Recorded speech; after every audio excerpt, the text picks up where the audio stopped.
আজকে আমরা এই ভিডিওয় আলোচনা করব কল্যাণী বিশ্ববিদ্যালয়ের প্রথম সেমিস্টারের মাইনর 1 বাংলা, তার সিলেবাস। বাংলা সিলেবাসের যাওয়ার আগে বলি, এই কোর্স কোডের নাম হচ্ছে BENG GG 101।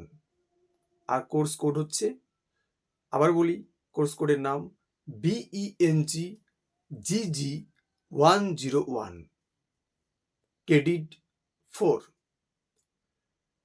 গোটা সিলেবাসটাকে 4টে পার্টে ভাগ করা হয়েছে: পর্ব 1, পর্ব 2, পর্ব 3 ও পর্ব 4। পর্ব 1-এর মধ্যে রয়েছে চর্যাপদ, শ্রীকৃষ্ণ কীর্তন, বৈষ্ণব পদাবলী। চর্যাপদ মানে হচ্ছে প্রাচীন যুগের সাহিত্য, শ্রীকৃষ্ণ কীর্তন এবং বৈষ্ণব পদাবলী হচ্ছে মধ্যযুগের সাহিত্যের ধারা। বৈষ্ণব পদাবলীর মধ্যে আমাদের পড়তে হবে চণ্ডীদাস, বিদ্যাপতি, জ্ঞানদাস ও গোবিন্দ দাস। পর্ব 2-এ আমাদের রয়েছে অনুবাদ সাহিত্য। অনুবাদ সাহিত্যের মধ্যে পড়তে হবে কৃত্তিবাসী রামায়ণ, কাশিদাসী মহাভারত, অর্থাৎ মহাভারতের ধারা আর রামায়ণের ধারা।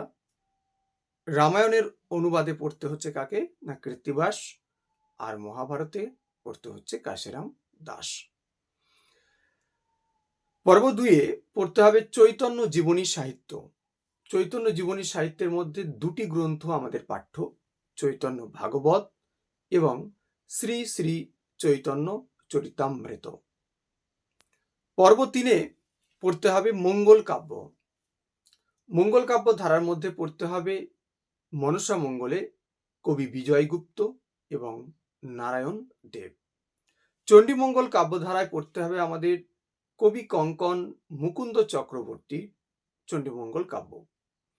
ধর্মমঙ্গল ধারায় পড়তে হবে ঘনরাম চক্রবর্তী।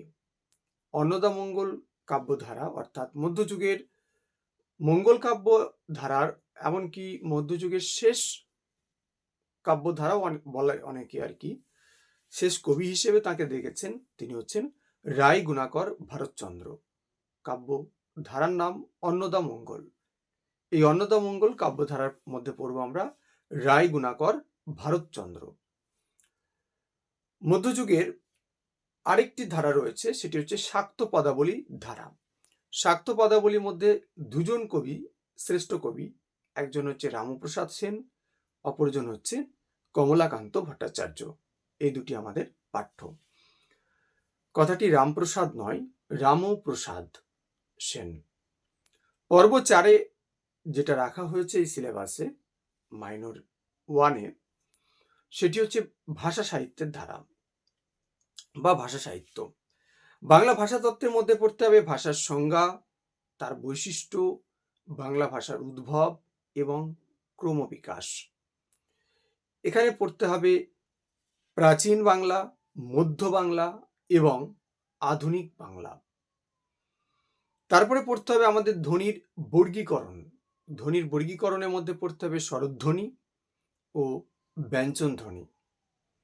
পরের ধারাটি রয়েছে ভাষাতত্ত্বের, যেটি আমাদের পাঠ্য টপিক, সেটি হচ্ছে ধ্বনি পরিবর্তনের ধারা। এরপরে হচ্ছে শব্দার্থ পরিবর্তনের ধারা এবং শেষ যেটা পড়তে হবে সেটি হচ্ছে উপভাষার সাধারণ পরিচয়। অর্থাৎ আমাদের বাংলা ভাষার যে 5টি আঞ্চলিক উপভাষা রয়েছে, সেই 5টি উপভাষা সম্পর্কে, রাঢ়ী, বঙ্গালী, বরেন্দ্রী, কামরূপী এবং ঝাড়খণ্ডী, এই 5টি উপভাষার সাধারণ পরিচয়। ওকে।